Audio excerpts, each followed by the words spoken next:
YCP అప్పుడే game start చేసింది. 2019కు ముందు అమలు చేసిన ప్లాన్నే మళ్లీ పట్టాలెక్కిస్తోంది. 2014 ఎన్నికలప్పుడు వైసీపీకే ఎడ్జ్ ఉందనే ప్రచారం సాగింది. అయితే పవన్ కళ్యాణ్ ఎంట్రీతో జగన్ ఆశలు అడియాసలయ్యాయి. కాపులంతా ఏకం కావడంతో వైసీపీ ఓట్ షేర్ కూటమికి మళ్లింది. దీంతో చాలా చోట్ల తక్కువ తేడాతోనే వైసీపీ సీట్లు కోల్పోయింది. ఇది జగన్ మనసులో బలంగా నాటుకుపోయింది. దీంతో కాపుల్లో చీలిక తీసుకురావడమే లక్ష్యంగా ప్రణాళికను రచించారు. ముద్రగడను ముందు పెట్టి కాపు రిజర్వేషన్ను తెరపైకి తెచ్చారు. 2019 ఎన్నికల నాటికి కాపు రిజర్వేషన్పై పోరాటాన్ని పీక్స్కి తీసుకొచ్చి కాపుల్లో చీలిక తీసుకురావడంలో సక్సెస్ అయ్యారు. దీంతో కాపు సామాజిక వర్గం నుంచి వైసీపీకి భారీగా ఓటింగ్ బదిలీ అయింది. ఫలితంగా జగన్ బంపర్ మెజార్టీతో అధికారంలోకి వచ్చారు. ఇక 2024 ఎన్నికలకు మళ్లీ పవన్ కూటమితో కలవడంతో ఈసారి జగన్ పప్పులు ఉడకలేదు. దానికి తోడు జగన్ విధ్వంస పాలన కూడా తోడవడంతో వైసీపీ చావు దెబ్బతింది. కాపులంతా గంపగుత్తుగా కూటమికి జైకొట్టడంతో ఎవరూ ఊహించిన మెజార్టీతో కూటమి అధికారం చేపట్టింది. అంతేకాదు పవన్ కూడా చాలా సందర్భాల్లో కూటమి మరో 15 ఏళ్ల పాటు కలిసే ఉంటుందని పదే పదే చెబుతూ వస్తున్నారు. అటు ముఖ్యమంత్రి చంద్రబాబు కూడా కూటమితోనే ఏపీ అభివృద్ధి సాధ్యమని బలంగా నమ్ముతున్నారు. అంటే నిన్న మొన్నటి వరకు కూటమి నేతల మధ్య మనస్పర్ధలు వస్తాయని, ఎన్డీఏ కోర్టుకు బీటలు వారుతాయని ఎదురుచూసిన వైసీపీ బ్యాచ్ అది కుదిరే పని కాదని డిసైడ్. ఇక ఇదే రిపోర్ట్ జగన్ దాకా వెళ్ళింది. దీంతో జగన్ మళ్లీ పాత ప్లాన్నే అమలు చేసే పనిలో పడ్డారట. కాపుల్లో చీలిక తీసుకొస్తేనే తమకు మనుగడ ఉంటుందని వైసీపీ అధినేత జగన్ భావిస్తున్నారట. అయితే ఇప్పుడు ఇంకో కొత్త స్ట్రాటజీతో తమ ప్లాన్ వర్కౌట్ చేయాలని చూస్తున్నారనే ప్రచారం జోరుగా సాగుతోంది. ఇందులో భాగంగానే కాపులకు సీఎం పదవి, దళితులకు డిప్యూటీ సీఎం పదవి అంటూ కొత్త డిమాండ్ను తెరపైకి తీసుకొస్తున్నారు. గతంలో కాపు రిజర్వేషన్ ఉద్యమాన్ని ముద్రగడను ముందు పెట్టి నడిపారు జగన్. అయితే గత ఎన్నికల సమయానికి ముద్రగడ తన ముసుగుదీసి వైసీపీలో అధికారికంగా చేర్పారు. తన పేరును సైతం పద్మనాభరెడ్డిగా మార్చుకున్నారు. సో ఇప్పుడు ఆపరేషన్ కాపుకు ఆయన పనికి రారు. అందుకే తమ పార్టీకి అనుకూలమైన సీనియర్ ఐపీఎస్ పివి సునీల్ కుమార్ను తెరపైకి తీసుకొచ్చి గేమ్ షురూ చేశారట. సునీల్ కుమార్ ద్వారా అటు దళితుల్ని ఇటు కాపుల్ని ఒకేసారి టార్గెట్ చేసేలా ప్రణాళికలు రచిస్తున్నారట. అందుకే సునీల్ కుమార్తో కాపు సీఎం అంటూ డిమాండ్ చేస్తున్నారనే టాక్ వినిపిస్తోంది. ఈ విధంగా కాపుల్లో చీలిక వచ్చి దళితులు కూడా తమ పార్టీకి మద్దతిస్తే వచ్చే ఎన్నికల్లో ఈజీగా గెలవచ్చున్నది జగన్ ప్లాన్గా తెలుస్తోంది. సార్, జగన్ ప్లాన్ బాగానే ఉంది, కానీ ప్రస్తుతం ఏపీలో కాపులు జగన్ నమ్మే పరిస్థితిలో ఉన్నారా? మరోసారి వైసీపీకి ఓటేసే సీను ఉందా? ప్రస్తుతం కాపుల నుంచి బలమైన నేతగా ఉన్నది పవన్ కళ్యాణ్.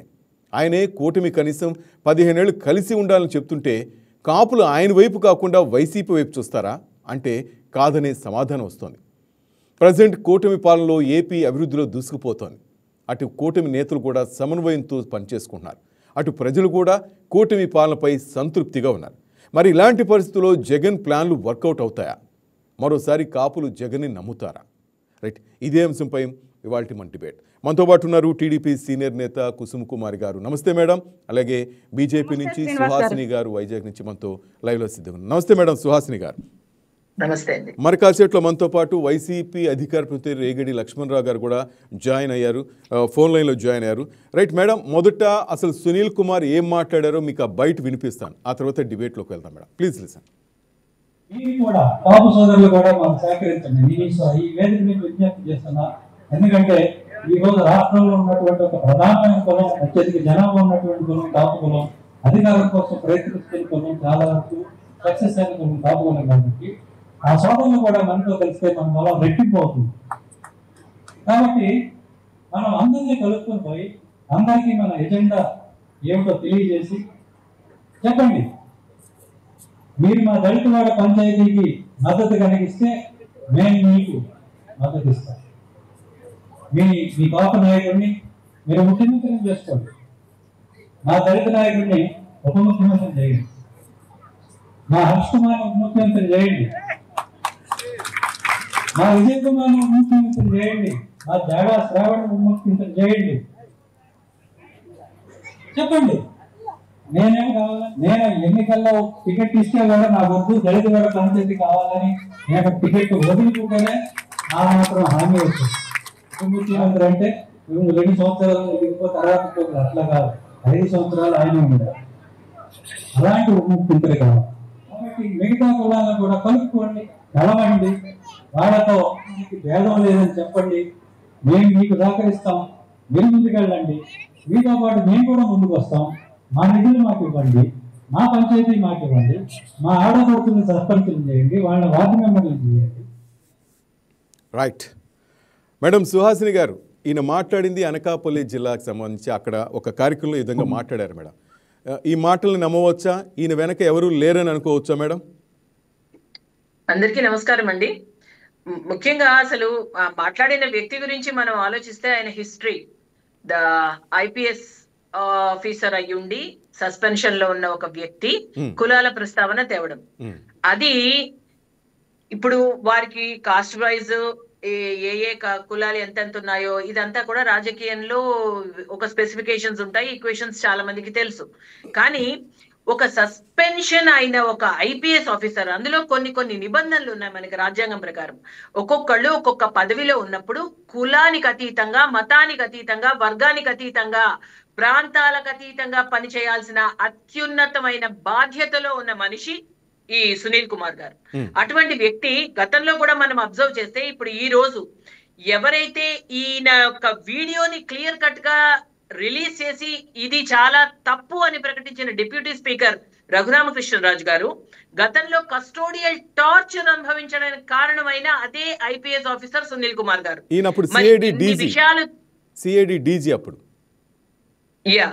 అందులో ఇన్ని విషయాలు తెలిసిన ఇదే సునీల్ కుమార్ గారు ఈ కులానికి మీరు మద్దతు ఇవ్వండి, మతానికి మద్దతు ఇవ్వండి, ఇలా కాపులైతే మేము చీఫ్ మినిస్టర్ చేయాలి, మాకు దళితులు మాకు ముఖ్యమంత్రి ఇవ్వండి అని అంత ఓపెన్ గా ఇప్పుడు ఈ మాట మాట్లాడడానికి ఖచ్చితంగా దీని వెనకాల రాజకీయ కోణం ఉంది, రాజకీయ ఇంట్రెస్ట్ ఉంది.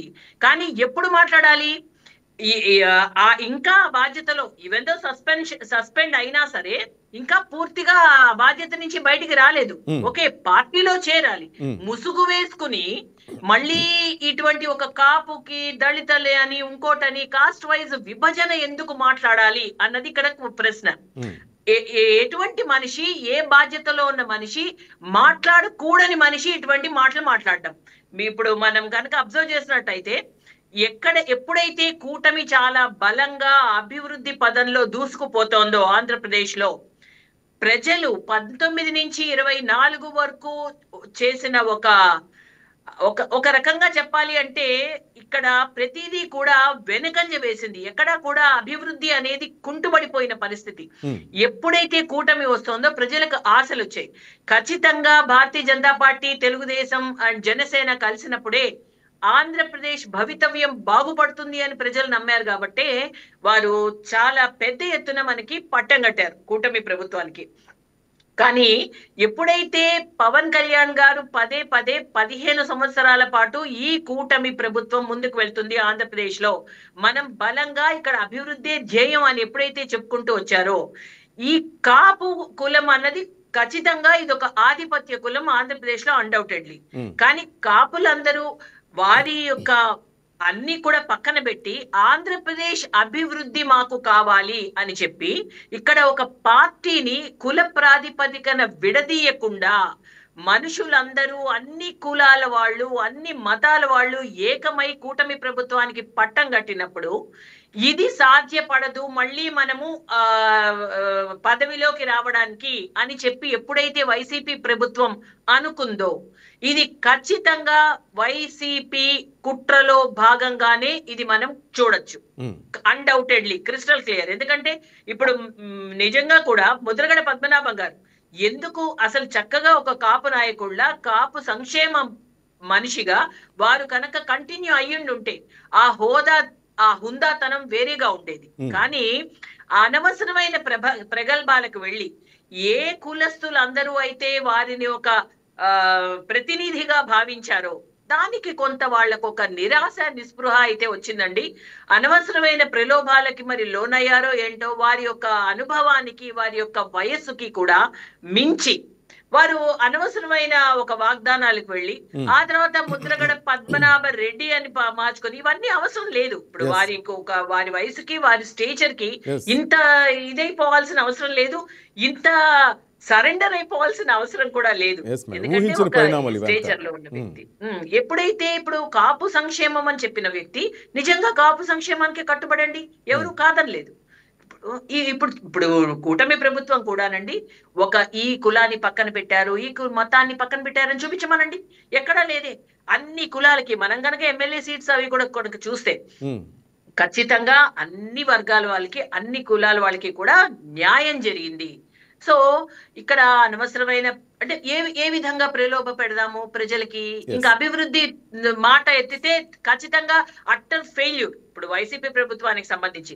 సో ఏ ప్రాతిపదికన విభజన తీసుకురావాలి, ఏ ప్రాతిపదికన ప్రజల్లో చీలిక తీసుకురావాలి అన్న ఒక ఆలోచన ధోరణిలో ఖచ్చితంగా ఏ మనిషినైతే ముందు పెట్టి మాట్లాడించాలి అని అనుకున్నారో ఆ విధంగానే ఇది మాట్లాడడం. ఇది ఇప్పుడు 2-3 రోజుల్లో వారు హియరింగ్ కి ముందుకు రావాలి. ఇప్పుడు సిఐడి ప్రశ్నిస్తుంది, బట్ అయినా సరే ఒక రకంగా తెగింపు అనుకోవాలా, తెలిసి చేశారు అనుకోవాలా? సో ఇది ఆలోచించాల్సిన ప్రశ్న. ఖచ్చితంగా ఇది రాజ్యాంగానికి విరుద్ధమే. సో ఇప్పుడు అందువల్లనే చాలా క్లియర్ గా, అందులోనూ ఇంకొకటి మనం అబ్జర్వ్ చేసినట్లయితే ఇదే సునీల్ కుమార్ గారు ఏఐఎం అనే ఒక సంస్థని, అంబేద్కర్ ఇండియా మిషన్ అనే ఒక సంస్థని నడపడం. ఇప్పుడు నిజంగా మీరు దళితులకి కట్టుబడి ఉండి దళితుల సంక్షేమం కోసమే పోరాడే వ్యక్తులైతే ఈ విధంగా మాట్లాడరు.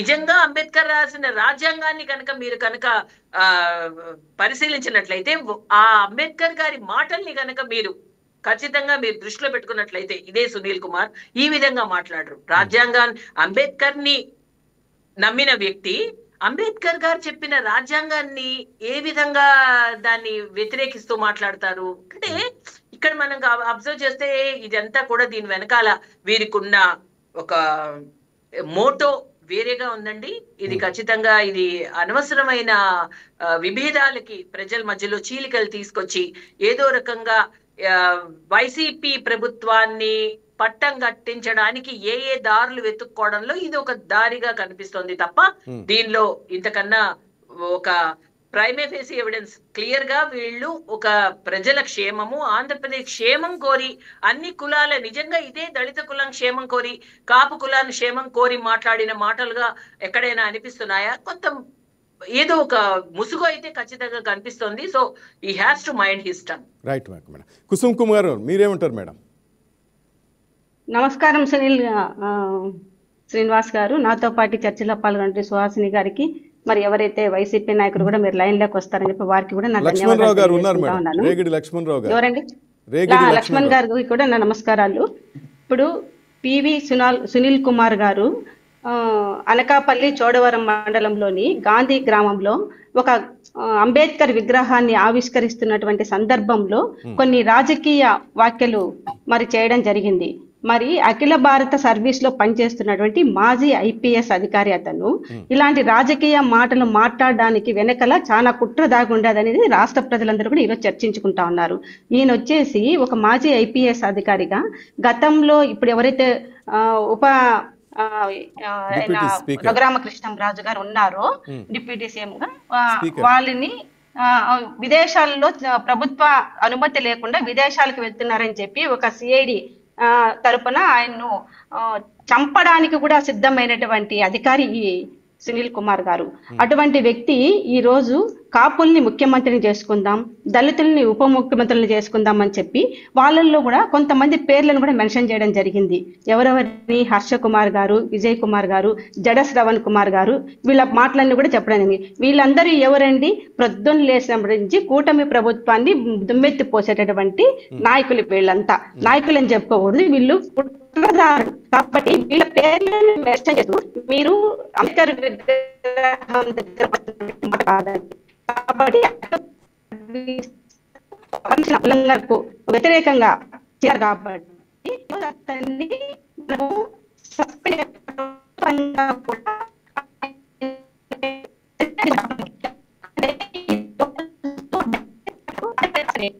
ఎక్కడ కూడా కులాలను విభజించి రాసేటువంటి వ్యక్తి కాదు. కుసుమ్ కుమార్ గారు, మీ వాయిస్ క్లారిటీ లేదు మేడం, ఒక్కసారి చెక్ చేసుకోండి. అటువంటి వ్యక్తి విగ్రహం దగ్గర ప్లీజ్, అటువంటి వ్యక్తి విగ్రహం దగ్గర ఈ రోజు మేడం మాట్లాడండి మేడం ప్లీజ్. అటువంటి విగ్రహం దగ్గర ఇలాంటి మాటలు మాట్లాడారంటే దీని వెనకాల ఖచ్చితంగా జగన్మోహన్ రెడ్డి యొక్క కుట్ర ఉందని చెప్పి బాగా అర్థమవుతా ఉంది. మరి ఇంతకు ముందే మీరు చెప్పినట్లు ఈయన ముద్రగడ పద్మనాభం వాళ్ళ కుటుంబంలో కూడా చర్చ పెట్టారు. వాళ్ళ కూతురు కూడా ఆ రోజు బయటకు వచ్చి మా నాన్నగారు మాట్లాడేటువంటి మాటలు చాలా తప్పు అని చెప్పి మాట్లాడేటువంటి ఒక రెడ్డిగా ఆయన పేరుని మార్చుకొని ఆ రోజు కూడా ఇదే విధంగా మాట్లాడడం జరిగింది. కాబట్టి ఈ రోజు ఆయన మాట్లాడి ఈ రోజు ఆయన చరిత్ర ఏమైంది, ఈ రోజు భూస్థాపితం అయిపోయింది. రాష్ట్రం అంతా కూడా ప్రశాంతంగా రాష్ట్రం నలుమూలల నుంచి కూడా ప్రజలందరూ కూడా సుఖ సంతోషాలతో ఉన్నారు. అమరావతి అభివృద్ధి చెందదన్నారు. ఈ రోజు అభివృద్ధి చెందేటట్టు చేసి చూపిస్తా ఉంది కూటమి ప్రభుత్వం. అదే విధంగా పరిశ్రమలు రావని చెప్పి మాట్లాడారు. ఈ రోజు గూగుల్ కంపెనీని తీసుకొచ్చి వైజాగ్ లో స్థాపించేటటువంటి పరిస్థితిలో ఈ రోజు లోకేష్ బాబు గారు, పవన్ కళ్యాణ్ గారు ఈ రోజు వాళ్ళ సాయశక్తిలో కృషి చేస్తా ఉన్నారు. వీటికన్నిటికీ సమాధానం చెప్పలేక ఇంకా వీళ్ళకి సమాధానం వీళ్ళు ఎట్లయినా సరే ఈ ప్రభుత్వం పైన మసిపూయాలనేటువంటి ఆలోచనతోటి చేస్తున్నటువంటి మాటలే ఈ రోజు ఇతను చేస్తున్నటువంటి మాటలు. ఇంకొకటి, ఈ రోజు ఎవరైతే ఈయన సునీల్ కుమార్ గారు ఉన్నారో గతంలో 5 సంవత్సరాలు జగన్ రెడ్డి ఏం చేశారని చెప్పి ఏ రోజున ప్రశ్నించారా? ఆ రోజు ఏమైంది వీళ్ళ నోరు? ఆ రోజు ఏమీ మాట్లాడకుండా ఏ అభివృద్ధులు కూడా చేయలేటువంటి వైఎస్ఆర్ కాంగ్రెస్ పార్టీ నాయకులను ఎవరిని కూడా ప్రశ్నించకుండా ఆ రోజు ఎక్కడికి పోయినారని చెప్పి నేను ప్రశ్నిస్తా ఉన్నా. కాబట్టి ఈ రోజు వీళ్ళని మాటలు జమ చేసుకున్నటువంటి పరిస్థితులు లేరు. ఖచ్చితంగా ఈ రోజు కూటమి ప్రభుత్వం అభివృద్ధి బాటలు పరుగులెడతా ఉంది. కాబట్టి ఈ రోజు కులాల మధ్యన చిచ్చు పెట్టి ఏదో ఒకటి సృష్టించాలనేటువంటి ప్రయత్నంలో భాగంగానే ఈ రోజు ఆయన అంటే రాజ్యాంగాన్ని సృష్టించినటువంటి ఒక వ్యక్తి అంబేద్కర్ గారు ఎంతో పవిత్రులైన ఆయన విగ్రహాన్ని ఆవిష్కరణకు పోయి ఇలాంటి మాటలు మాట్లాడడం అనేది రాష్ట్ర ప్రజలందరూ కూడా అన్ని కుల మతాలకు అతీతంగా ఈ రోజు ఆయన్ని వాళ్ళ కులం నుంచి కూడా కుల పెద్దలు కూడా బహిష్కరించాలని చెప్పి కూడా నేను డిమాండ్ చేస్తా ఉన్నా. ఎవరైనా వీళ్ళకంటే ఇంకా మేధావులు ఉన్నారండి దళితుల్లో. ఎవ్వరూ కూడా ఇలాంటి మాటలు మాట్లాడినటువంటి దాఖలు ఎక్కడైనా ఉన్నాయా? లేదు. ఈ రోజు రాజకీయాలు ఆయన మాట్లాడుతున్నారంటే వైఎస్ఆర్ కాంగ్రెస్ పార్టీకి సంబంధించినటువంటి కండువా వేసుకొని వచ్చి మాట్లాడండి. మీరు దానికి సమాధానం రాష్ట్ర ప్రజలు చెప్తారు. కానీ మీరు ఒక అఖిల భారత సర్వీస్ లో ఉన్నటువంటి వ్యక్తి, మాజీ ఐపీఎస్ గా ఉన్నటువంటి వ్యక్తి ఈ రాజకీయ మాట్లాడడానికి మీ వెనక జగన్ రెడ్డి ఉండారని చెప్పి అనుకోవడంలో అతిశయోక్తి లేదండి ఈ రోజు. కాబట్టి ఈ రోజు ప్రశాంతంగా రాష్ట్ర ప్రజలందరూ కూడా ఉన్నారు. అభివృద్ధి బాటలు పరిగెడతా ఉన్నారు. సంక్షేమ పథకాలన్నీ కూడా ప్రజలకు అందుతున్నాయి. ఈ రోజు కాపులందరూ కూడా ముఖ్యంగా పవన్ కళ్యాణ్ గారి వెంట ఉండాలని చెప్పి 2000 ఎలక్షన్స్ నిరూపించుకున్నారు. కాబట్టి పవన్ కళ్యాణ్ గారు చెప్తున్నారు కదా, మీరు చెప్పినట్లు ఇంతకు ముందు 15 సంవత్సరాలైనా సరే కూటమి ప్రభుత్వం ఇలానే ఉంటుంది. రాష్ట్ర ప్రజల కోసం మేము కలిసి ఉంటాము. మాకు పదవులు ముఖ్యం కాదు, మాకు ముఖ్యమంత్రి పదవి ముఖ్యం కాదు, నాకు రాష్ట్ర ప్రయోజనాలే నాకు ముఖ్యము అని చెప్పి ఆయన ఘంటాపదంగా ప్రతి మీటింగ్ లో కూడా ఈ రోజు వాళ్ళకు సంబంధించినటువంటి కాపు నాయకులు ఎవరైనా మాట్లాడినా కూడా వాళ్ళని మాట్లాడదని చెప్పి వాళ్ళకి హెచ్చరిస్తా ఉన్నారు పవన్ కళ్యాణ్ గారు. కాకపోతే ఇలాంటి వాళ్ళు అసలు కాపుల గురించి ఈయన ఎందుకు మాట్లాడతారండి? కాపుల గురించి నీకు ఏం సంబంధము? ముఖ్యమంత్రిని మీరు తీసుకోండి అండ్ ఉప ముఖ్యమంత్రి మేము తీసుకుంటామని చెప్పి నువ్వే విభజిస్తావా? నువ్వే చెప్తావా? అసలు నీ స్థాయి ఏంటి? అసలు నువ్వు ఎందుకు ఈ విధంగా మాట్లాడాలి? ఈ రోజు ఐఏఎస్ అధికారులు కూడా ఆయన మాట్లాడిన వాళ్ళు తప్పు పడుతూ ఉన్నారు, కరెక్ట్ కాదని చెప్తా ఉన్నారు. ఇలాంటి చీడ పురుగులు ఉండబట్టి రాష్ట్రాన్ని అభివృద్ధి చేసుకోలేని పరిస్థితిలో మనం ఉన్నామండి. పవన్ కళ్యాణ్ గారు చిన్న వయసులో చిన్నవారైనా కూడా అట్లాంటి వాళ్ళని చూసుకొని బుద్ధి తెచ్చుకోవాల్సినటువంటి నాయకులు వీళ్ళందరూ కూడా. కాబట్టి ఇలాంటి వాటిని కూడా పట్టించుకోవాల్సిన రాష్ట్ర ప్రజలు ఎవరు కూడా పట్టించుకోవడం లేదు. ముఖ్యంగా మా కూటమి నాయకులు అస్సలు వీళ్ళ దృష్టిలో కూడా పెట్టుకోవడం లేదు. ఎందుకంటే వాళ్ళ ఆలోచన అంతా కూడా 24 గంటలు రాష్ట్ర అభివృద్ధి కోసం ఆలోచన చేస్తా ఉన్నారు. ఇలాంటి కుక్కలు కూసుకున్నా కూడా ఆ కుక్కల మాటలు దృష్టిలో పెట్టుకోవాల్సిన అవసరం లేదండి. శ్రీనివాస్ గారు. రైట్. లక్ష్మణరావు గారు వింటున్నారా? సార్ లక్ష్మణరావు గారు. నమస్తే సార్. సార్ వింటున్నారా సార్? మేడం సుహాసిని గారు ఏమన్నారు, కుసుమ్ కుమార్ గారు ఏమన్నారు? సార్ ఇక్కడ నిన్న సునీల్ కుమార్ గారు చేసిన కామెంట్స్ మీరు వినే ఉంటారు. కాపులు దళితులు కలిస్తే నెంబర్ ఎక్కువ అవుద్ది కాబట్టి కలిస్తే సక్సెస్ అవుతారు. ఇది అందరూ తెలిసిన విషయం. అంటే యు మీన్ దళితులు కూటమితో లేనట్లా? ఒకవేళ లేకపోతే అసలు కూటమి ఎలా గెలిచేస్తారు? కూటమి అధికారంలో ఉన్నప్పుడు ఇప్పుడు వాళ్ళ ఓట్లతో ఈరోజు కూటమి అధికారంలోకి వచ్చిన నేతలంతా అంటుంటారు గతంలో వైసీపీ వైపే దళితులు ఉన్నారు, అది చెప్పలేని కాదనలేని నిజం. కానీ ప్రాంతాలు బట్టి మారుతూ ఉంటుంది కదా సార్.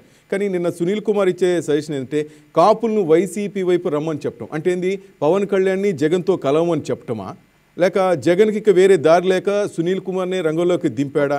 ఈ విధమైన కామెంట్స్ వినిపిస్తూ ఉన్నాయి సార్. మీరేమంటారు సార్? క్లారిటీ ఇవ్వండి సార్. పివి సునీల్ కుమార్ ఆయన గురించి అందరికి తెలిసిందే. ఆంధ్రప్రదేశ్ రాష్ట్ర మొత్తం మీద కూడా ఆయన ఏమని అంబేద్కర్ ఇండియన్ మిషన్ అని ఒక సంఘాన్ని పెట్టి రాష్ట్ర వ్యాప్తంగా కమిటీలు కూడా ఉన్నాయి. అనేక కుల సంఘ నాయకులతో రాష్ట్ర వ్యాప్త కమిటీలతో ఆయన ఒక సంఘాన్ని నడిపిస్తూ ఉన్నాయి.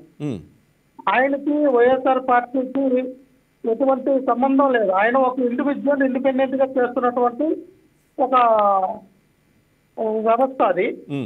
ఆయన మనం చూసాం, ఒక ఐపీఎస్ గా డీజీపీ కూడా చేశారు, ఫైర్ పోలీస్ ఒక డీజీపీ గా కూడా చేశారు. ఆయన ఉద్దేశం ఏంటంటే దళితులు కాపులు కలిస్తే రాజ్యాధికారం మనం సాధించవచ్చు, అధికంగా మనం ఉన్నాం ఆంధ్రప్రదేశ్ లో, ఖచ్చితంగా అవకాశం ఉంటుందని ఆయన ఆలోచన. గతంలో పవన్ కళ్యాణ్ గారు కూడా జనసేన పార్టీ పెట్టినప్పుడు 2019లో ఆయన ఏంటంటే ఆయన ముద్రగడ గారు, హర్ష్ కుమార్ గారు వీళ్ళందరూ కూడా దళిత కాపు ఐక్యత ఒక భావాన్ని తీసుకొచ్చారండి. ఈ దళిత కాపు ఐక్యత అంటే దళితులు కాపులు కలిసి ఎన్నికలు చేద్దామని ఆలోచన విధానంలో మరి అది ఎందుకు ఆగిందో ఏంటనేది మనకు అప్పుడున్న విషయం మనకు తెలియదు. కానీ ఇది హర్ష్ కుమార్ గారు, ముద్రగడ పద్మనాభం గారు ఇద్దరు కలిపి దళిత కాపు ఐక్యత అన్నది ఆ తెరపై తీసుకొచ్చింది వాళ్ళిద్దరే. అంటే అప్పుడు జనసేన పార్టీకి సపోర్ట్ చేసి జనసేన పార్టీని అధికారంలో తీసుకురావాలన్న ఆలోచన విధానంలో ఆ రోజున దళిత కాపు ఐక్యతను తీసుకొచ్చారు. ఈ రోజున పివి సునీల్ కుమార్ గారు ఆయన మీద ఈ కూటమి ప్రభుత్వం చేస్తున్నటువంటి దాస్యం అవనియండి, ఆయన్ని ఇబ్బందులు పెట్టే రకంగా మరి పివి సునీల్ కుమార్ గారిని అనేక రకాలుగా ఇబ్బంది పెడుతూ ఉన్నారు కాబట్టి ఆయన స్టాండ్ తీసుకున్నారు. ఖచ్చితంగా దళితుల కాపులు ఏకమైతే మనకు అధికారం వస్తుంది. పవన్ కళ్యాణ్ గారు మీరు సహకరించండి, మీరు సీఎం గా ఉండండి, నన్ను డిప్యూటీ సీఎం చేయండి అని ఆయన అడుగుండొచ్చు. తప్పే ఉంది, ఆయన అభిప్రాయం అని చెప్పారు. అదే పవన్ కళ్యాణ్కి ఇష్టమైతే పవన్ కళ్యాణ్ గారు, పివి సునీల్ కుమార్ గారు కలిపి ఎలక్షన్కి వెళ్తారు. ఇష్టం లేదనుకో, సరే నేను ఒక ప్రపోజల్ పెట్టాను కదా, పవన్ కళ్యాణ్ గారికి ఇష్టం లేదు కదా అని ఈయన దళిత సంఘాన్ని ఈయన ఏమైనా పార్టీగా మలుస్తాడా లేదా ఆ యొక్క ఏం సంస్థనే ఈయన నడుపుతాడా ఏంటనేది ఆయన నిర్ణయం, ఆయన వ్యక్తిగత నిర్ణయం. అంతేగాని జగన్మోహన్ రెడ్డి గారు పివి సునీల్ కుమార్ గారిని పంపించి పవన్ కళ్యాణ్ గారిని కలుపుకోవాలని, కాపు నాయకుల ఓట్లు మాకు రావాలని, కాపు నాయకుల యొక్క వాళ్ళ మన్నలను మేము పొందాలన్న ఆలోచన విధానంలో ఓటు బ్యాంకింగ్ అంతా మాకు రావాలన్న ఆలోచన విధానం పవన్ కళ్యాణ్ గారికి దగ్గర అయితే వస్తుందనో ఆలోచన విధానం జగన్మోహన్ రెడ్డి గారికి ఎట్టి పరిస్థితుల్లోనూ లేదు. లక్ష్మణరావు గారు చిన్న క్లారిఫికేషన్ సార్. ఇదే సునీల్ కుమార్ గారు సిఐడి డీజీగా ఉండగా అప్పటి ఎంపీ త్రిపులార్ని ఎలా టార్చర్ చేశాడో అందరూ చూశారు. ఆయన వైసీపీకి ఎంత భక్తుడో టీడీపీ సోషల్ మీడియా కార్యకర్తలను అరెస్ట్ చేయడం అంటే సిఐడి వాళ్ళనే దింపారు. యాక్చువల్గా ఆ రోజు ప్రతి కేసు సిఐడి డీజీగా సునీల్ కుమార్ని పెట్టే కథ నడిపించారు జగన్ అని అప్పట్లో అందరూ కోకలుగా చెప్పుకునేవారు. అయితే చివరిలో పక్కన పెట్టారు. ఆ చివరిలో పక్కన పెట్టడం కూడా ఆయనకు టికెట్ ఇవ్వడానికి పక్కన పెట్టారని ఒక కామెంట్ వినిపించింది. మరి ఆ రోజు అది ఏం జరిగిందో ఎవరికీ తెలియదు. సస్పెన్షన్లో ఉన్న ఈ పరమ భక్తుడు చెప్పాడంటే అది వైసీపీ లైనే కదా అంటున్నారు సార్ అంతా.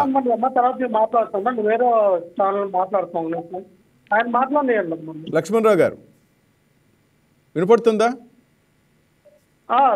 సార్? సస్పెన్షన్లో ఉన్న ఈ పరమ భక్తుడు మాట్లాడుతున్నాడంటే వెనక జగన్ గారు లేరా, వైసీపీ లైన్ కాదా ఇదేని అంటున్నారు సార్ అంతా.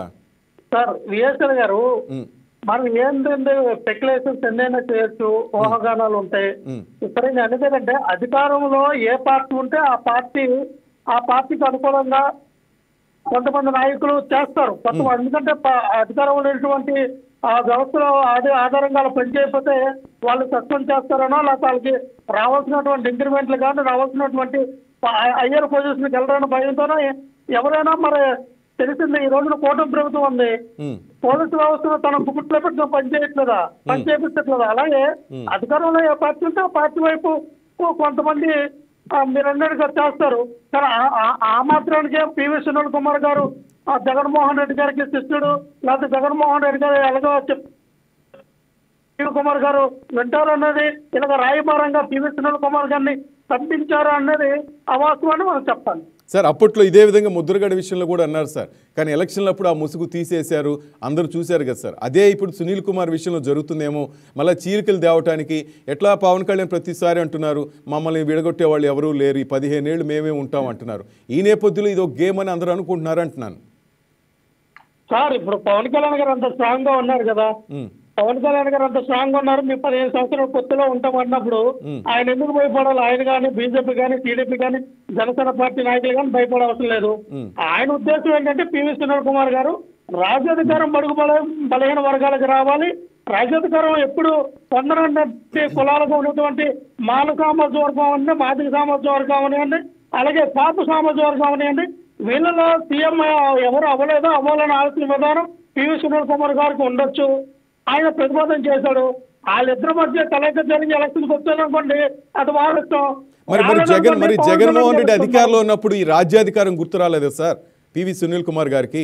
ఆ రోజు ఎందుకు ఉద్యోగానికి అసలు సస్పెన్షన్ వేస్తారు? ఇప్పుడు ఈ రచ్చ లేకుండా ఆ రోజు ఉద్యోగానికి రాజీనామా చేసి ఆ రోజు రాజ్యాధికారం గురించి ఫైట్ చేసి ఉండొచ్చు కదా అంటారంతా. సార్ నేను అదే మాట పవన్ కళ్యాణ్ గారికి కూడా వర్తిస్తుంది కదా సార్. పవన్ కళ్యాణ్ గారు 2009లో వాళ్ళ అన్నయ్య పార్టీ పెట్టినప్పుడు 10-11లో ఆ పార్టీని మెచ్చి చేసినప్పుడు ఆ పార్టీని తీసుకుని ఆయన ఎందుకు పార్టీని నడిపించలేకపోయాడు? లేకపోతే 2011లో ఆయన కొత్త పార్టీ ఎందుకు పెట్టలేకపోయాడు? ఇప్పుడు కూడా పవన్ కళ్యాణ్ ఎందుకు రాజ్యాధికారం వైపు అడుగులు వేయట్లా, బానిసత్వం వైపు నీ బానిసత్వం చేస్తానని ఎందుకు పవన్ కళ్యాణ్ గారు అంటూ ఉన్నాడు? ఆ మాట పవన్ కళ్యాణ్ కూడా వర్తిస్తాయి కదండి. అడుగుదాం. సుహాసిని మేడం మీరేమంటారు? ఇప్పుడు వాళ్ళకి ప్రశ్నిస్తే దానికి సమాధానం లేక ఇంకొకళ్ళ మీదే తోసేయడం. ఇప్పుడు మేమన్న క్వశ్చన్ ఏంటంటే, మేము ఎన్ని కుట్రలైనా పన్నుతాము మతపరంగా విడగొట్టడానికి, కులపరంగా విడగొట్టడానికి, మీకెందుకు భయము అంటే అదేంటది? అంటే రాజ్యాంగం గురించి మాట్లాడే వ్యక్తులు గతంలో ఇదే మనిషి రాజ్యాంగం, ఇదే మనిషి జగన్మోహన్ రెడ్డి గారికి కొమ్ము కాసి ఒక పోలీస్ వ్యవస్థలా నడపకుండా ఒక మెంబర్ ఆఫ్ పార్లమెంట్ ని కస్టడీలో ఉంచి టార్చర్ చేసిన విధానం, ఇవన్నీ మీరు చేసినప్పుడు అన్ని తప్పులు ఒప్పులు. ఇప్పుడు మళ్ళీ మీరు ప్రజల మధ్యలో చీలిక అనైతికంగా తీసుకొస్తున్నారు కాబట్టి మేము క్వశ్చన్ చేస్తున్నాం. అంటే తప్ప మేము ఏదైనా చేసేస్తాము, మీకెందుకు భయము? అదేం ప్రశ్న అండి? ఒక బాధ్యతాయుతమైన వ్యక్తి, బాధ్యతాయుతమైన పార్టీలో ఉన్న ప్రతినిధిగా ఆ విధంగా మీరు ప్రశ్న వేయచ్చా? అంటే మీరు ఏదైనా చేసేయచ్చు అనమాట. అలా కాదు, మీకు నిజంగా దమ్ముంటే మీకు 5 సంవత్సరాలు ప్రజలు మీకు ఒక అవకాశం ఇచ్చారు. ఆ 5 సంవత్సరాలు మీరు ఎక్కడా మొత్తం ఆంధ్రప్రదేశ్ ని తిరోగమనం వెంపు నడిపించారు. కాబట్టి ఇంకా మీకు మాట్లాడే అవకాశం కానీ అధికారం కానీ కోల్పోయారు. ఈ 5 సంవత్సరాల్లో ప్రజలు సమిష్టిగా ఒక ప్రభుత్వాన్ని వాళ్ళు ఎన్నుకున్నప్పుడు ఆ 5 సంవత్సరాలు మీరు ఒక సమయం ఇవ్వాలి. ఆంధ్రప్రదేశ్ బాగు నిజంగా కోరుకున్న పార్టీ అయితే మీరు ఇక్కడ కూడా రాజకీయాల మొదటి రోజు నుంచి రాజకీయం చేస్తున్నారు మీరు. మేడం అంటే సునీల్ కుమార్ని జగనే దింపాడని మీరు కూడా అనుకుంటున్నారు మేడం? అంటే పవన్ బాబుని విడగొట్టడం మా వల్ల కాదు, ఇంకా ఈ గేమ్ మొదలెట్టాడు అనుకుని మీరు భావిస్తున్నారా బీజేపీ వాళ్ళు? ఇప్పుడు అంటే మేము అన్నది ఏంటంటే, ఒక గతంలో ఒక వ్యవస్థలో అంటే ఒక బాధ్యతాయుతమైన వ్యవస్థలో ఉన్నప్పుడు ప్రభుత్వానికి కొమ్ము కాసి ఏది పడితే అది, అంటే వారి యొక్క లిమిటేషన్స్ ఏంటి, ఆ పదవిలో వాళ్ళకున్న ప్రొసీజర్ ఏంటి, రూల్స్ ఏంటి, రెగ్యులేషన్స్ ఏంటి, అంతవరకే తప్ప ఎంతసేపు కక్ష సాధింపు చర్యలతో ముందుకు వెళ్ళారు అన్నది క్లియర్ గా కనిపిస్తోంది. ఎవరిని వదిలేరండి? ఎవరిని వదలలేదు. అమ్మయ్య మాకు ఇంక అవకాశం వచ్చింది, మాదే రాజ్యం, మేము ఏం మాట్లాడినా ఏం చేసినా ఎవరు మమ్మల్ని ప్రశ్నించారు అనే విధంగానే కదా అనుకున్నారు. ఎవరిని ఊరుకున్నారు? జైల్లో పెట్టుకోవడం, మొత్తం అందరినీ టార్చర్ చేశారు. ఆఖరికి ప్రజలని కూడా ఊరికేనే ఇచ్చారు తప్ప వాళ్ళకి అవకాశం అయ్యో మేము ఒక జనరేట్ చేస్తున్నాం, ఇదిగో మీకు ఒక ఉద్యోగ కల్పన చేశాం, దాని ద్వారా మీరు ఇన్కమ్ జనరేట్ చేసుకోండి, ఆ విధంగా కాదు ఉచితంగా పంచడం. ఏం చేశారు? అంత అప్పుల్లో నెట్టి. ఇప్పుడు ప్రజలు ఏమి అండి, మనం చెప్తే మీరు మాకు ఓటేయండి అని నమస్కారాలు పెడితే 5 సంవత్సరాలకు ఒకసారి వచ్చి అది ఆ డేస్ ఆర్ గాన్. వాళ్ళు చాలా ఆలోచన పరులు ప్రజలు.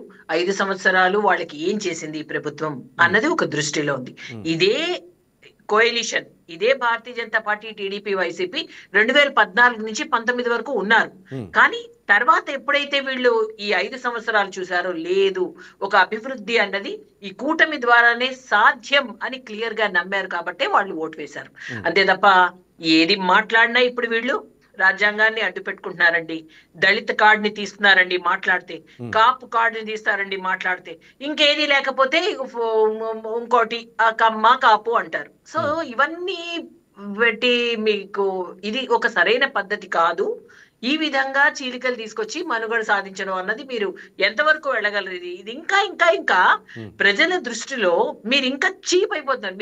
మీరు చేసే విధానం ఎట్లా ఉందంటే, ఇంకా వీళ్ళు ఇవాళ ఇంకొకటి అండి ఆశ్చర్యం ఏంటంటే, జడ శ్రవణ్ కుమార్ గారు అసలు మీరెలా ఒక డిప్యూటీ స్పీకర్ ప్రశ్నిస్తారు అన్నది ఎంత హాస్యాస్పదంగా ఉంది అంటే, బీయింగ్ ఎ లాయర్ అసలు ఎవరైనా ఒక common citizen will also have a right అన్నమాట. అంటే ఏదైనా ఒక మిస్కాండక్ట్ వచ్చింది, ఒక పదవిలో ఎవరైనా ఇది చేశారు అంటే ఎస్, అది ఎవరికైనా వాళ్ళు కంప్లైంట్ చేసుకోవచ్చు. అందులో ఒక డిప్యూటీ స్పీకర్ హోదాలో ఆయనకు కూడా క్లియర్ గా స్టేట్ గవర్నమెంట్ కానీ, విజిలెన్స్ కమిషన్ కానీ, హ్యూమన్ రైట్స్ కమిషన్ కానీ, మినిస్ట్రీ ఆఫ్ హోమ్ అఫైర్స్ కానీ, దేనికైనా సరే ఒక ఫార్మాట్ లో వాళ్ళు కంప్లైంట్ అన్నది రైజ్ చేయొచ్చండి. ఒక కామన్ సిటిజన్ కి ఎంత అధికారం ఉందో ఒక డిప్యూటీ స్పీకర్ అయినా సరే ఎక్కడైనా మిస్కాండక్ట్ ఉంటే దాన్ని క్వశ్చన్ చేయొచ్చు. సో ఇటువంటివన్నీ చెప్పి అనవసరంగా ఇంకా ప్రజల దృష్టిలో వీళ్ళు ఇంకా దిగజారిపోయే ఒక ఇటువంటి ప్రయత్నాలు చేయకండి దయచేసి. నిజంగా చిత్తశుద్ధి ఉంటే 5 సంవత్సరాలు ఎస్ మేము ఓటమిని యాక్సెప్ట్ చేస్తాము, వాళ్ళు చేసిన తప్పులు వాళ్ళు సర్దిద్దుకోండి, ఎందుకు ఓడిపోయారో దాని గురించి ఆలోచించండి, కరెక్ట్ రైట్ రాయల్ వేలో సరైన పద్ధతిలో ప్రజల ముందుకు రండి మళ్ళీ 5 సంవత్సరాల తర్వాత. అంతే తప్ప ఇటువంటి చీలికలు తెచ్చే పాలిటిక్స్ ని దయచేసి అందులో ఇలాంటి వాళ్ళ ద్వారా దళితని కాపని ఎందుకండి ఇవన్నీ? ఉన్నది చాలు. ఇప్పటికే ఆంధ్రప్రదేశ్ లో ఇటువంటి వాటి వల్ల అభివృద్ధి చాలా వెనకబడిపోయింది. కాబట్టి కొంత ఆలోచించుకుంటూ ముందుకు వెళ్ళాలి ఇలాంటి మేధావులతో. కుసుమ్ కుమార్ గారు, మేడం చెప్తున్నట్టుగా వాళ్ళు చీలికలు తీసుకురావడానికి ప్రయత్నిస్తున్నారు. మరి చంద్రబాబు పవన్ కళ్యాణ్ కాదని కాపులు జగన్ వైపు వెళ్ళే అవకాశం ఉందా? ఈ చీలికలకి అద్దం పట్టే అవకాశం ఉందా? శ్రీనివాస్ గారు, మనం ఫస్ట్ నుంచి తెలుగుదేశం పార్టీ స్థాపించినప్పటి నుంచి కూడా ఎన్టీ రామారావు గారు ఉన్నప్పటి నుంచి ఆ తర్వాత చంద్రబాబు నాయుడు గారు కానివ్వండి, ఇప్పటి వరకు కూడా దళితుల్ని ఎక్కడా కూడా నిర్లక్ష్యం చేసినటువంటి పార్టీ తెలుగుదేశం పార్టీ కాదు. దళితులకు ఒక విజ్ఞత అనేది ఉంది తెలుగుదేశం పార్టీ అంటే. ఎక్కడైనా మెజారిటీ పీపుల్స్ దళితులందరూ కూడా తెలుగుదేశం పార్టీ వైపే ఉన్నారు. ఇప్పుడు పవన్ కళ్యాణ్ గారు ఆయన యొక్క ఈ రోజు నడుస్తున్నటువంటి బాట కానివ్వండి, ఆయన చెప్తున్నటువంటి ఆయన ఒక ప్రజలకు ఇచ్చేటువంటి మెసేజ్ను బట్టి కానివ్వండి, కాపులందరూ కూడా ఆయన వైపే ఉన్నారు, పవన్ కళ్యాణ్ గారి వైపు. కాబట్టి వీళ్ళిద్దరిని మెజార్టీగా రాష్ట్రంలో ఉన్నటువంటి ప్రజలు కాబట్టి వీళ్ళిద్దరిని చీల్చినట్టయితే కనుక మనం కూటమి ప్రభుత్వాన్ని దెబ్బతీయచ్చని చెప్పి కుట్రలో భాగంగానే ఈ రోజు ఈ సునీల్ కుమార్ గారిని బయటకు పంపించడం జరిగింది. కానీ ఈ రోజు ఈ జడశ్రవణ్ గారు కానివ్వండి, ఎవరైతే హర్ష కుమార్ గారు కానివ్వండి, ఈ విజయ్ కుమార్ కానీ వీళ్ళెవరు చెప్పిన ఎంత ఒక పేటీఎం బ్యాచ్ అన్నమాట. డబ్బులు ఇస్తే వాళ్ళు ఎవరి పక్కన మాట్లాడేటువంటి పరిస్థితి. మా జడశ్రవణ్ కుమార్ ఎవరున్నారో ఇంతకుముందు గతంలో చూసాం, తెలుగుదేశం పక్కన కొద్ది రోజులు మాట్లాడినాడు ఆయన మీడియాలో. ఆ తర్వాత మనం చూస్తే ఇప్పుడు వైఎస్ జగన్మోహన్ రెడ్డి తరపున మాట్లాడి ఇప్పుడు కుటుంబ ప్రభుత్వాన్ని బుద్ధం ఎత్తిపోస్తున్నారు. ఇలాంటి వాళ్ళని ఎవరైనా ప్రజలు నమ్ముతారండి? అసలు ఈ రోజు ఏ కులానికి ఈ రోజు తెలుగుదేశం పార్టీ కానివ్వండి, జనసేన పార్టీ కానివ్వండి, బీజేపీ పార్టీ కానీ ఎక్కడైనా నిర్లక్ష్యం చేసినటువంటి పార్టీలు ఉన్నాయా?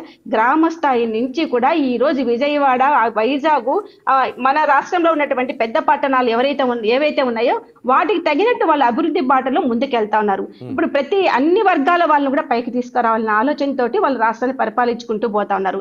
ఇప్పుడు ఇంకా జగన్మోహన్ రెడ్డికి ఒక మెంటల్ వచ్చేసిందండి. అంటే కూటమి ప్రభుత్వాన్ని ఇంకా 15 సంవత్సరాలు కూడా మనం వాళ్ళను కొట్టలేం.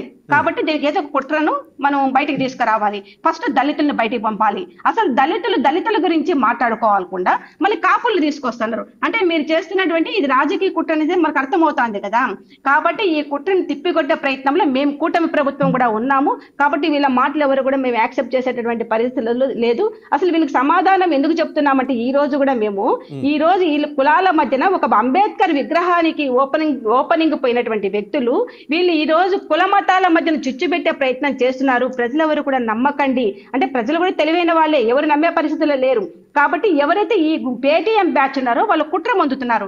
ఆ కుట్రను తిప్పి కొట్టాలనే భాగంగానే ఈ రోజు ఇప్పుడు బీజేపీ మహిళా గారు కానీ ఇప్పుడు నేను తెలుగుదేశం పార్టీ తరఫున మాలాంటి వాళ్ళం సరిపోతాం మేము ఇది ఒక కుట్ర అని చెప్పడానికి. కాబట్టి ఈ రోజు మా నాయకులు వచ్చి బయటకు వచ్చి చెప్పుకోవాల్సినటువంటి అవసరంలా, కానీ ఇదంతా జగన్ నాటకం అని చెప్పి మాకు అందరికీ కూడా అర్థం అవుతా ఉంది.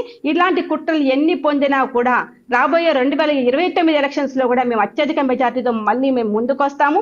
Telugu Desam party, Janasena party, BJP party రాష్ట్రాన్ని పరిపాలిస్తాయి. ఖచ్చితంగా మేము ఏ విధంగా ముందుకెళ్ళిన రాష్ట్రాన్ని అభివృద్ధి బాటలో తీసుకుపోయి అమరావతి కానివ్వండి, రాజధాని పూర్తి స్థాయిలో డెవలప్ చేసి రాజధాని మళ్ళీ కదిలించే పరిస్థితి లేకుండా తీసుకొచ్చే భాగంలో కానీ ఈరోజు చంద్రబాబు నాయుడు గారు ముందుకెళ్తా ఉన్నారు. ఈ రోజు కూడా చూడండి లోకేష్ బాబు గారు ఢిల్లీకి వెళ్ళి అక్కడ అమిత్ షా గారితో కూడా మాట్లాడడం జరుగుతా ఉంది. ఎందుకంటే ఇక్కడ అభివృద్ధి ఏం కావాలనో ఇక్కడ ఈరోజు తుఫాన్లు వచ్చినాయి. ఆ తుఫాన్లకి 6,000 ఎన్ని కోట్ల రూపాయలు మరి ఈరోజు ఎస్టిమేషన్ వేసి మరి మా హోమ్ మినిస్టర్ గారు కూడా అక్కడికి వెళ్ళడం జరిగింది. అక్కడి నుంచి కేంద్రం నుంచి ఫండ్స్ తీసుకొచ్చి రాష్ట్రాన్ని అభివృద్ధి చేయాలని చెప్పి ఆలోచనతో ఉన్నారు. ఈ రోజు వరదలు వస్తే మీరు ఎక్కడికైనా పోయి పరామర్శించినారా? అసలు ముఖ్యంగా చెప్పండి, రాయలసీమ ప్రాంతాలు విపరీతమైన వరదలు వచ్చినాయి. ఈ రోజు చాలా మంది ఈ రోజు తినడానికి తిండి లేకుండా ఈ రోజు బయటకు వస్తానటువంటి పరిస్థితి ఉంది. వాళ్ళ గురించి మీరు ఆలోచన చేయండి, వాళ్ళ గురించి మీ తరపున కూడా మీరు సాయం చేయండి. ఎందుకంటే గతంలో ప్రజల సొమ్ము దోచుకున్నారు కదా, దాన్ని తీసుకొచ్చి కనీసం రూపాయలో 10 పైసలు ప్రజలకు సేవ చేయండి. ఈ రోజు మేము ఆలోచనతో లేవు. ఎక్కడికక్కడ తుఫాన్ వస్తుంది, జాగ్రత్తగా ఉండండి అని చెప్పి ప్రజల తరపున మేము ముందుకు వెళ్తా ఉన్నాం. అవన్నీ వదిలేసి ఈ రోజు మీరు కులాల మధ్యని చిచ్చు పెడుతూ ఈ కూటమి ప్రభుత్వం మీరు ముఖ్యమంత్రులుగా ఉండండి, మేము ఉప ముఖ్యమంత్రులుగా ఉంటామని చెప్పి ప్రజలకు ఏం మెసేజ్ ఇస్తున్నారు మీరు?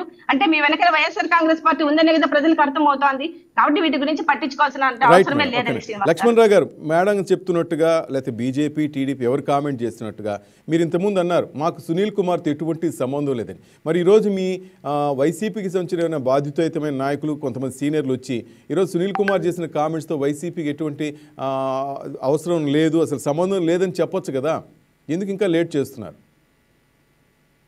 లక్ష్మణ్ రావు గారు.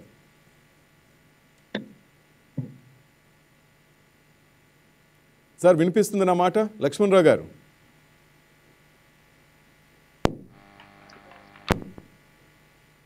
రైట్, ఆయనతో మళ్ళీ మాట్లాడతాం. మేడం సుహాసిని గారు, మీరు ఇంతకుముందు చూడొచ్చు మేడం, ముద్రగడను రంగంలోకి దింపి వెనకుండి నడిపించారు కాపు రిజర్వేషన్ల సమయంలోని అందరూ అప్పుడు కామెంట్ చేశారు మేడం. బట్ 2019లో జగన్ ఎప్పుడైతే ఈ విధంగా ఉద్యమాలు పెట్టి వాళ్ళకి రిజర్వేషన్లు కావాలంటూ గొడవ చేసిన వ్యక్తి టీడీపీ ఇచ్చిన 5% కూడా ఆపేశాడు. మీరు వినే ఉంటారు, అప్పుడు మీరు చూశారు కూడా ఈ రిజర్వేషన్ నుంచి. మరి ఇలాంటి వ్యక్తి ఈరోజు ఆ ఓటు బ్యాంక్ కోసమే గేమ్ ఆడటం లేదని ఎందుకు అనుకోకూడదు మేడం? అంతేనండి. ఇప్పుడు ఈ ఎగ్జాంపుల్స్ అన్ని క్రిస్టల్ క్లియర్ గా, ఇప్పుడు ఎకనామికలీ వీకర్ సెక్షన్స్ లో ఏదైతే 10% ఉందో దానిలో 1% ఇంత అని మళ్ళీ ఇచ్చినప్పుడు ప్రతిదానికి కూడా వాళ్ళు అడ్డుకున్న పరిస్థితి అయితే ఉంది. ఒకటి, బీజేపీ ఇంటిగ్రల్ హ్యూమనిజం లో నమ్ముతుంది, మూల సిద్ధాంతం ఏకాత్మ మానవతావాదం, అందరూ కలిసికట్టుగా ఉండాలి అన్నిటికీ మించి అని. అందువల్లనే రాష్ట్రపతిగా కూడా ఒక దళిత యువతిని ద్రౌపది ముర్ము గారిని రాష్ట్రపతి చేయడం. సో ఇలా అన్ని ఈక్వేషన్స్ చూసుకుంటూ ఖచ్చితంగా ఒక్కొక్క రాష్ట్రంలో ప్రతిదీ కూడా వాళ్ళ ఆ కులాన్ని ఒక సంక్షేమ వేదికలు ఖచ్చితంగా ఉంటాయి, ఉండాలి కూడా, అందులో తప్పులేదు. బట్ ఇక్కడ ఆ సంక్షేమానికి దానికి సంబంధించిన వ్యక్తి ఎవరైనా మాట్లాడుంటే పలానా ఒక రాజకీయాల్లో మనకి ఇంత % ఉండాలి, ఇంకో చోట ఉండాలి, ఇంకోటి ఉండాలి అని అనొచ్చు, దాంట్లో తప్పులేదు. బట్ ఒక ఐపీఎస్ అంటే కొన్ని పొజిషన్స్ ఉన్నాయి, వాళ్ళు ఇటువంటి మాటలు మాట్లాడకూడదు. అంటే క్లియర్ గా రిజైన్ చేయండి, రాజకీయ పార్టీలో ఏదైనా జాయిన్ అవ్వండి, అప్పుడు మాట్లాడండి. వేసుకుని మాట్లాడాలి. అవును, అంతే తప్ప ఒక ఇక్కడ he is a social civil servant. So అలాంటప్పుడు మాట్లాడే మాటకి ఇది చాలా అభ్యంతరకరమైన మాట. అందులోనూ గతంలో ఈ సూక్తులు శుద్ధులు చెప్పిన మనుషులే ఇప్పుడు అదే అతిక్రమించి మళ్ళీ అవే మాటలు మాట్లాడుతున్నప్పుడు ఇది ఇంతకన్నా హాస్యాస్పదం మరొకటి లేదు. అప్పట్లో ఈయనే దగ్గరుండి అరెస్ట్ చేశారు మేడం. ఎందుకంటే మామూలుగా ఏదో సోషల్ మీడియా అంటే మామూలు పోలీసులు ఎవరో వెళ్ళి అరెస్ట్ చేస్తారు, కానీ అప్పట్లో సిఐడి ప్రతి కేసు సిఐడి అధికారులే పరిశీలించారు. టీడీపీ కార్యకర్తలు కానీ బీజేపీ కానీ జనసేన కార్యకర్తలు దగ్గరుండి అరెస్ట్ చేయించారు. ఈసారి దగ్గరుండి ఏంటి అండి, హైదరాబాద్ లో బర్త్డే పార్టీ సెలబ్రేట్ చేసుకున్నప్పుడు నిజంగా ఇప్పుడు అంత ఒక రకంగా కిడ్నాప్ లాగా తీసుకొచ్చి దాన్ని అంత టార్చర్ చేసి ఇప్పుడు ఏదైనా ఉంటే జ్యుడిషియరీని ఎదుర్కొని జ్యుడిషియరీగా ప్రాపర్ దీనిలో వెళ్ళాలి. బట్ అదేమి లేకుండా బయటకు వచ్చేసరికి కొన్ని అప్పుడు ఫొటోస్ కనుక చూస్తుంటే భయానకంగా ఉంటాయి. మెంబర్ ఆఫ్ పార్లమెంట్ ని, అందులో వారి పార్టీకి అదే పార్టీకి సంబంధించిన వ్యక్తి. కాబట్టి ఏదైనా ఉంటే కక్ష సాధింపు చర్య క్లియర్ గా కనిపిస్తోంది. ఏదైనా ఉంటే ధైర్యంగా ఇలా ఏదో వెనక దోవలో రాకండి, రైట్ రాయల్ వేలో వచ్చి మీకేం కావాలో దీన్ని మాట్లాడితే ఒక అర్థం ఉంటుంది. కానీ ఇలా వీళ్ళని పంపించి మాట్లాడడం అన్నది ఇది కరెక్ట్ కాదు. సో క్లియర్ గా ఈ రోజు దీని గురించి ఈ అంబేద్కర్ ఇండియా మిషన్ గురించి కూడా వీరు రాయడం జరిగింది. అండ్ క్లియర్ గా ఒక పొలిటికల్ గెయిన్స్ కోసం ఈ మాటలు ఒక ఐపీఎస్ హోదాలో మాట్లాడాల్సిన మనిషి ఈవెన్ దో సస్పెండ్ అయినా సరే బట్ పూర్తిగా దాన్ని రిజైన్ చేయాలి అంతే తప్ప ఇంకా ఇప్పుడు అతను అసలు పూర్తిగా పనికిరాడు. పూర్తిగా అతన్ని బ్యాన్ చేయాలి. మళ్ళీ ఏమి రీట్రేట్ చేసే అవకాశం కూడా ఉండకూడదు. దాని గురించి ఒక బాధ్యతాయుతమైన పవర్ లో ఉండి డిప్యూటీ స్పీకర్ గారు రాయడం అన్నది అది కరెక్ట్ పని. అది ఆ విధంగా చేసినట్టయితే రేపొద్దున కూడా ఎవరైనా ఒక సివిల్ సర్వెంట్ ఇటువంటి ఒక పని చేయకూడదని. ఎంతసేపు ఇప్పుడు గవర్నమెంట్ అనేది 5 సంవత్సరాలు ఉంటుందండి. కొన్ని వ్యవస్థల్లా పనిచేయాలి.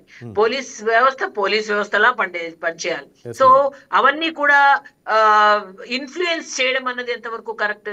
సో ఇవన్నీ ఇప్పుడు ఒకటే మనమేమో వచ్చి ఇప్పుడు కూటమి ప్రభుత్వం వచ్చింది, వాడికి క్లియర్ గా చెప్పారు. ఇదేదో ఇందాక మాట్లాడుతున్నారు లక్ష్మణ్ రావు గారు, ఏదో కావాలని వీళ్ళు ఇలా చేస్తున్నారు అలా చేస్తున్నారు అని కాదు. ఇది ఒక క్లియర్ కట్ ఎవిడెన్స్ తో వచ్చాము అంతే తప్ప ఈ ప్రభుత్వం వచ్చినప్పుడు కూడా చెప్పారు, చంద్రబాబు నాయుడు గారు కూడా క్లియర్ గా చెప్పారు ఏమని, ఇది ఎప్పుడు కక్ష సాధింపు చర్యలు ఉండవు, కానీ తప్పు చేసిన ఎవరిని కూడా వదిలేది లేదు, ఉపేక్షించబోయేది లేదు అని ఎప్పుడైతే క్లియర్ గా చెప్పారో ఇవన్నీ వస్తున్నాయి. ఇప్పుడు పరకమణి ఇష్యూ ఉంది. ఎందుకు అవన్నీ? ఇప్పుడు గతంలో ఇదే ప్రభుత్వం చోద్యం చూస్తూ కూర్చుని వ్యవస్థల మీద నమ్మకం లేని వ్యక్తుల్ని ఆ వ్యవస్థలో పెట్టడం, ఇది అతి పెద్ద తప్పు వైసీపీ ప్రభుత్వం చేసినది.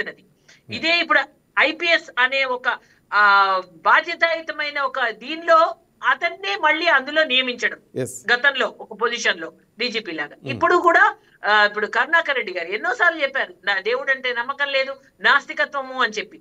మరి అలాంటి మనిషి అఖిలాండ కోటి బ్రహ్మాండ నాయకుడైన వెంకటేశ్వర స్వామి సన్నిధిలో చైర్మన్ గా పెట్టడం ఏంటండి? వాళ్ళకి ఏ బాధ్యత ఉంటుంది? ఏదైనా సరే వ్యవస్థని భక్తితో శ్రద్ధతో చేసే మనుషులు ఆ వ్యవస్థలో ఉండాలి తప్ప దానిని వక్ర మార్గంలో పట్టించే మనుషులైతే ఆ వ్యవస్థలో ఉంటే ఆ వ్యవస్థ మొత్తం పాడైపోయే అవకాశం అయితే 100% ఉంది.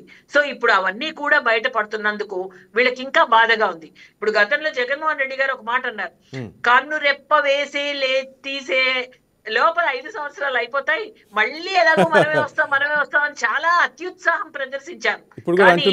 ఇప్పుడు అదంతా ఇప్పుడు తెలుస్తోంది. ఇప్పుడు వారు చేసిన తప్పులు అన్ని కూడా ఇప్పుడు ఎందుకు వదిలిపెడతామండి? అది అంత వదిలే క్షమాపణ అంటే క్షమార్హం కానివి ఈ తప్పులన్నీ కూడా. సో ఇవన్నీ కూడా ఖచ్చితంగా డిబేటబుల్ పాయింట్స్ ఇవన్నీ కూడా. లక్ష్మణ్ రావు గారు వింటున్నారా? లక్ష్మణ్ రావు గారు సార్, ఇప్పుడు మేడం అయినా ప్రతి ఒక్కరు అనేది ఏంటంటే మీరు చెప్పినట్టుగా మీ పెద్దలు ఎవరొకరు పార్టీ తరఫున బయటకు వచ్చి సునీల్ కుమార్కి మాకు ఎటువంటి సంబంధం లేదు, ఆ వ్యాఖ్యలు ఆయన వ్యక్తిగతం అని చెప్పొచ్చు కదా, ఉదయం నుంచి గొడవ జరుగుతుంది కదా, లేదంటే మీకు మీ వైసీపీకి ఇది ఆపాదించే ప్రయత్నం జరుగుతుంది అంటారు. శ్రీనివాస్ గారు ఖచ్చితంగా చెప్తా ఉన్నాం, పివి సునీల్ కుమార్ గారికి వైఎస్ఆర్ పార్టీకి ఎటువంటి సంబంధం లేదు. అధికార ప్రతినిధిగా నేను చెప్తా ఉన్నా, ఆయన వ్యక్తిగతం ఆయన పార్టీ పెడతారా లేదు, ఆయన ఏం సంస్థని పార్టీగా మలుస్తాడా, లేదంటే ఏమి సంఘంతో జనసేన పార్టీకి సపోర్ట్ చేసి కాపులు అలాగే దళితులు కలిపి ఎలక్షన్కి వెళ్తారా, ఆ విషయాన్ని మాత్రం ఖచ్చితంగా పూర్తిగా పివి సునీల్ కుమార్ గారు వ్యక్తిగతం, అందులో వైఎస్ఆర్ పార్టీకి ఎటువంటి సంబంధం లేదు. తర్వాత ఎందుకంటే అది పివి సునీల్ కుమార్ గారు మా పార్టీలో ఉండి, మా పార్టీలో ఏదైనా పదవిలో ఉండి, లేదా ఆయన ఒక ఎక్స్ ఎమ్మెల్యే ఎక్స్ మినిస్టర్ అయితే మేము సమాధానం చెప్తాం. ఆయన మా పార్టీకి సంబంధం లేదు, ఆయన ఒక బ్యూరోక్రాట్, ఆయన ఒక ఐపీఎస్ అధికారి. కానీ అప్పట్లో ఆయనకి టికెట్ ఇవ్వాలని వైసీపీ ప్రయత్నించిందని అంటారు కదా సార్, అది అంతా ఒట్టిదేనా అప్పట్లో కూడా? సార్ చాలా మంది అంటారు సార్, చాలా మందిని చాలా విధాలుగా మాట్లాడతారు. మాట్లాడినంత మాత్రం ఇది వైఎస్ఆర్ పార్టీకి సంబంధించిన వాళ్ళని అంటారు. ఈ రోజున జడ శ్రావణ్ కుమార్ గారు ఆయన జైభీం భారత పార్టీ పెట్టి రోజు కూడా కూటమి ప్రభుత్వాన్ని మాట్లాడుతూ ఉన్నారు. అయితే ఆయన వైఎస్ఆర్ పార్టీకి సంబంధించిన వ్యక్తేనా? ఇదే జడ శ్రావణ్ కుమార్ గారు జగన్మోహన్ రెడ్డి గారు అధికారంలో ఉన్నప్పుడు జగన్మోహన్ రెడ్డి గారి యొక్క ప్రభుత్వం మీద చాలా ప్రెస్ మీట్లు పెట్టి అప్పుడు కూటమి ప్రభుత్వానికి అనుకూలంగా మాట్లాడారు. అప్పుడు కూటమికి అనుకూలం వ్యక్తి మాట్లాడగలమా సార్? ఎవరు వ్యక్తిగతం, ఎవరు వ్యక్తిగత ఎజెండాలో వాళ్ళకు ఉంటాయి సార్. కానీ అప్పట్లో ముద్రగడ్డని ముందు పెట్టి జగన్ కథ ఎలా నడిపించారో ఇప్పుడు సునీల్ కుమార్ ని ముందు పెట్టి ఇదే విధంగా కథ నడిపిస్తున్నాడు జగన్మోహన్ రెడ్డి అంటారు సార్. సార్ ఇక్కడ సార్ శ్రీనివాస గారు, ముద్రగడ పద్మనాభం గారు ద గ్రేట్ లెజెండరీ పర్సన్. ఆయన కాపులకి రిజర్వేషన్ కోసం చాలా ఆయనకున్నటువంటి ఆయన యొక్క యవనాన్ని ఆయనకున్నటువంటి ఆస్తులు కూడా తరగేసుకున్నారు. నాకు తెలిసినంత వరకు అంత గొప్ప వ్యక్తి. కాపులు అలాగే చాలా వరకు కూడా కాపులకు ఒక పెద్దలాగా వ్యవహరించారు. ఆయన ఒక పిలుపునిస్తే 15 లక్షలు 20 లక్షల మంది వచ్చారు రోడ్డు మీదకి. అటువంటి నాయకుడిని కూడా పవన్ కళ్యాణ్ గారు ఒక కుల సంఘ నాయకుడికి విలువ. అసలు పవన్ కళ్యాణ్ అనే వ్యక్తి ఏ ధర్నాలు చేశాడు, ఏ నిరసనలు చేశాడు, ఏ కులం కోసం, ఆయన పుట్టిన కాపు కులం కోసం ఏ పాటు చేశాడు చెప్పమనండి. పవన్ కళ్యాణ్ ఏంటి, ఆయన వల్ల ఏమవుతుంది? అటువంటి ముద్రగడ పద్మనాభం గారిని కుల సంఘ నాయకులు అనేవాళ్ళు అసలు నా దృష్టిలో ఒక నాయకులే కాదని మాట్లాడిన వ్యక్తి. పవన్ కళ్యాణ్ విషయం పక్కన పెడితే ఈ రోజు ముద్రగడ గారు ఆ విధంగా వెళ్ళడానికి కారణం ఎవరంటారు సార్? ముద్రగడ పద్మనాభం గారికి ఒక వెలిగిన వ్యక్తి ఈ రోజు ఆయన పరిస్థితి ఏంటి, ఆయన ఏ విధంగా ఉన్నారు, రాజకీయంగా కానీ మానసికంగా కానీ వ్యక్తిగతంగా కానీ ఎంత డ్యామేజ్ అయినారు, దానికి కారణం ఎవరంటారు సార్? దానికి కూడా పవన్ కళ్యాణ్ కారణం? దానికి కారణం పవన్ కళ్యాణ్ గారే. జగన్మోహన్ రెడ్డి గారు ముద్రగడ పద్మనాభం గారికి చాలా మంచి స్థానం ఇచ్చారు. పార్టీలో మంచి గుర్తింపు ఉంది. ముద్రగడ పద్మనాభం గారు అంటే జగన్మోహన్ రెడ్డి గారికి చాలా ఇష్టము. ఆయన పార్టీలో ఉన్నతమైన పదవిలో ఉన్నారు. పార్టీ కోసం ఆయన ముద్రగడ గిరిబాబు ఎవరో తమ అబ్బాయి కూడా ఉన్నారు. వాళ్ళు కూడా పార్టీ కోసం ఆర్నెస్ కష్టపడుతూ ఉన్నారు. ఈ రోజున రాజకీయాల్లో సర్వసాధారణం సార్. ఈ రోజున అంతలాగా కాపుల కోసం కష్టపడిన వ్యక్తిని అంతలా తూలన అన్నటువంటి పవన్ కళ్యాణ్ గారు ఎక్కడ? ఆ రోజున ముద్రగడ పద్మనాభం గారు ఆయన జాతి కోసం పోరాటం చేశారు.